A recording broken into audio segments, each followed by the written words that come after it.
2000 ആണ്ടിന്റെ രണ്ടാം പതിറ്റാണ്ടിൽ പശ്ചിമേഷ്യ വിറപ്പിച്ച ഭീകര സംഘമാണ് ISIS. ഇറാഖിലും സിറിയയിലുമായിരുന്നു പ്രധാനമായും സംഘത്തിന്റെ സ്വാധീന മേഖല. 2010 തുടക്കത്തിൽ രൂപം കൊണ്ട IS പക്ഷേ ആ പതിറ്റാണ്ടിന്റെ അവസാനത്തോടെ ഏകദേശം അസ്തമിക്കുകയും ചെയ്യുന്നുണ്ട്. എന്നാൽ ആ ചെറിയ കാലയളവിനുള്ളിൽ വലിയ കൂട്ടക്കൊലകളും നരഹത്യകളും നടത്തിയിട്ടുണ്ട് IS ഭീകരർ. യസീദികൾ, ഷിയ മുസ്ലിങ്ങൾ, സുന്നിയിലെ തന്നെ വിവിധ അവാന്തര വിഭാഗങ്ങൾ, ക്രിസ്ത്യാനികൾ എന്നിങ്ങനെ ഇറാഖിലും സിറിയയിലുമായി ആ ക്രൂരതയ്ക്ക് ഇരയാകാത്ത ജനവിഭാഗങ്ങളില്ല. ആ കൊടും ക്രൂരതകളുടെ ഭീകരത വെളിവാക്കുന്ന സുപ്രധാനമായൊരു പരിശോധന ഇറാഖിൽ പുരോഗമിക്കുകയാണ് ഇപ്പോൾ. ആയിരക്കണക്കിന് മനുഷ്യരെ IS അംഗങ്ങൾ കൊന്നു കുഴിച്ചുമൂടിയ കൂട്ടക്കുഴിമാടങ്ങൾ തുറന്ന് പരിശോധന ആരംഭിച്ചിരിക്കുകയാണ് ഇറാഖി വൃത്തങ്ങൾ. വിശദമായി പരിശോധിക്കാം. സ്വാഗതം ഇൻഡെപ്തിലേക്ക്.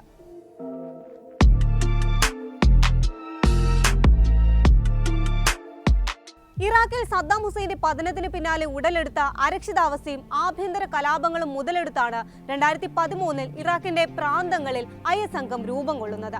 അൽ ഖായിദയുടെ പോഷക വിഭാഗമായിരുന്നു പ്രവർത്തനം തുടങ്ങുന്നത്. എന്നാൽ അധികം വൈകാതെ സംഘത്തെയും അപ്രസക്തരാക്കിയായിരുന്നു ISന്റെ വളർച്ച. ആളെണ്ണം കൊണ്ടും കരുത്തുകൊണ്ടും മേഖലയിൽ വലിയ സ്വാധീന ശേഷിയുള്ള സംഘമായി അവർ വളർന്നു. ഇതിന്റെ തുടർച്ചയിലാണ് 2014 അബൂബക്കർ അൽ ബദാദിയുടെ നേതൃത്വത്തിൽ IS ഖിലാഫത്ത് പ്രഖ്യാപനം നടത്തുന്നത്. ആഗോള ഖിലാഫത്തായിരുന്നു അവകാശവാദമെങ്കിലും ഇറാഖിലും സിറിയയിലും ഒതുങ്ങി അവരുടെ പ്രവർത്തനം.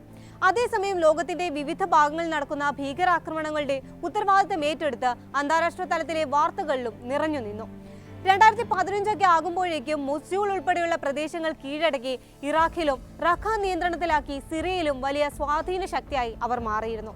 എന്നാൽ US ആഭിമുഖ്യത്തിലുള്ള അന്താരാഷ്ട്ര സഖ്യം IS വിരുദ്ധ സൈനിക ഓപ്പറേഷനുമായി കളത്തിലിറങ്ങി. ഇറാഖ് സിറിയൻ സേനകളെ സഹായിക്കാനെന്ന് പറഞ്ഞായിരുന്നു അന്താരാഷ്ട്ര സൈന്യം രംഗത്തെത്തുന്നത്.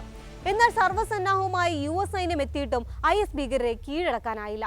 ഒടുവിൽ മാസങ്ങളും വർഷങ്ങളും നീണ്ട രക്തരൂക്ഷിതമായ പോരാട്ടത്തിനൊടുവിലാണ് Mosul, Fallujah, Ramadi, Homs, Halab, Idlib, Raqqa പ്രദേശങ്ങളെല്ലാം ഇറാഖ് സിറിയൻ സേനകൾ തിരിച്ചുപിടിക്കുന്നത്. 2019 പശ്ചിമേഷ്യയിലെ അവസാന IS ശക്തി കേന്ദ്രമായ സിറിയയിലെ ബാഗൂസ് കൂടി വീണു.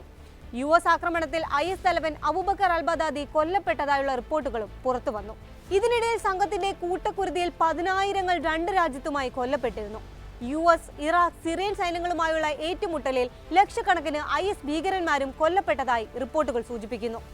ഇറാഖിന്റെ വടക്കൻ പ്രവിശ്യയായ മൊസ്യൂളിന് സമീപത്ത് IS സംഘം നടത്തിയ കൂട്ടക്കൊലകളുടെ ഭീകരത വെളിവാക്കുന്ന കൂട്ടക്കുഴിമാടങ്ങളാണിപ്പോൾ അധികൃതർ പുറത്തെടുക്കുന്നത്. മൊസ്യൂളിന്റെ ദക്ഷിണ ഭാഗത്തുള്ള അൽ ഖഫ്സയിലാണ് പരിശോധന പുരോഗമിക്കുന്നത്. 2014 2017 ഇടയിൽ IS ഭീകരർ നടത്തിയ അതിക്രൂരമായ കൊലപാതകങ്ങളുടെ തെളിവുകളാണ് ഈ കൂട്ടക്കുഴിമാടങ്ങൾ. ഇവിടെ ആയിരക്കണക്കിന് മൃതദേഹങ്ങൾ മണ്ണിനടിയിൽ മൂടപ്പെട്ടതായാണ് അധികൃതർ കരുതുന്നത്. ISന്റെ പ്രതാപകാലത്ത് അവരുടെ ശക്തി കേന്ദ്രങ്ങളിൽ ഒന്നായിരുന്നു മൊസ്യൂൾ. ഈ കാലയളവിലാണ് ആയിരക്കണക്കിന് യസീദികൾ, ഷിയ മുസ്ലിങ്ങൾ, സുന്നി വിഭാഗങ്ങൾ, ക്രിസ്ത്യാനികൾ, ഉദ്യോഗസ്ഥർ, സൈനികർ, പോലീസ് ഉദ്യോഗസ്ഥർ എന്നിവർ ഉൾപ്പെടെ ആയിരങ്ങളെ IS ക്രൂരമായി കൊലപ്പെടുത്തിയത്. പലരെയും ബസ്സിലും മറ്റു വാഹനങ്ങളിലും പിടിച്ചുകൊണ്ടുവന്ന് കൊലപ്പെടുത്തി ഈ കുഴിമാടങ്ങളിൽ തള്ളുകയായിരുന്നുവെന്ന് അൽ ജസീറ റിപ്പോർട്ട് ചെയ്യുന്നു. ഇറാഖിൽ IS ഭരണകാലത്ത് ഏകദേശം 200ഓളം കൂട്ടക്കുഴിമാടങ്ങൾ കുഴിച്ച് മൃതദേഹങ്ങൾ അടക്കിയതായാണ് 2018 ഐക്യരാഷ്ട്രസഭ പുറത്തുവിട്ട റിപ്പോർട്ട് ചൂണ്ടിക്കാട്ടുന്നത്. ഇപ്പോൾ കുഴിച്ചുകൊണ്ടിരിക്കുന്ന കുഴിമാടങ്ങളിൽ 6000 മുതൽ 12000 വരെ മൃതദേഹങ്ങൾ ഉണ്ടാകാമെന്നാണ് വിലയിരുത്തൽ. സ്ത്രീകളും കുട്ടികളും പ്രായമായവരും അക്കൂട്ടത്തിലുണ്ടെന്ന് ഉദ്യോഗസ്ഥർ സൂചിപ്പിക്കുന്നു.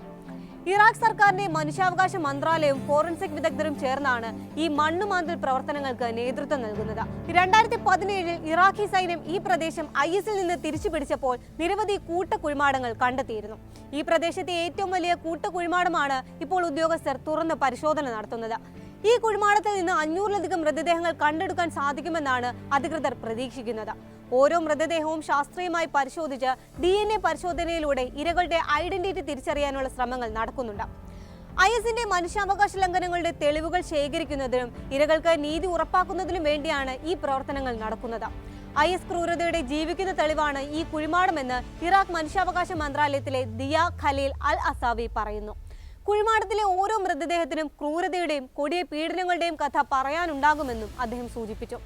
കുഴിമാടങ്ങൾ തുറന്ന് പരിശോധന നടത്തുന്നതിന് വലിയ തോതിലുള്ള ധനസഹായവും സാങ്കേതിക വൈദഗ്ധ്യവും ആവശ്യമാണെന്ന് ഉദ്യോഗസ്ഥർ ചൂണ്ടിക്കാട്ടുന്നുണ്ട്.